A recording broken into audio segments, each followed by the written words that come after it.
આજે છે ડે 9 શેરી ગરબા ઇટોબિકો ગુડ બાય રેસ ટ્રેક ઉપર કે માતાજીનું 9મું નોરતું છેલ્લું નોરતું આજે માતાજીની વિદાય છે અને આજે ગરબા જે 9 દિવસની જે નવરાત્રી હોય છે આજે ફિનિશ થવા જઈ રહી છે માતાજીના હાથમાં જે તમને એક કમળ દેખાઈ રહ્યું છે એને બ્રહ્મ કમળ કહેવામાં આવે છે બ્રહ્મ કમળ અહીંયા છે તો ડોનેશન કરવાનું તો બિલકુલ ભૂલતા નહીં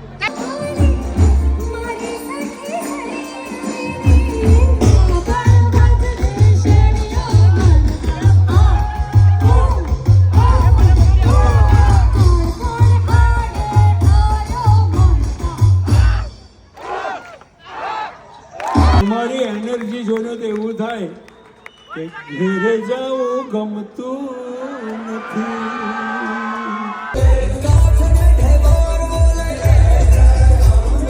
હવે મળીશું નવરાત્રીમાં આવતા વર્ષે તો બધાને મારા જય માતાજી. જય માતાજી.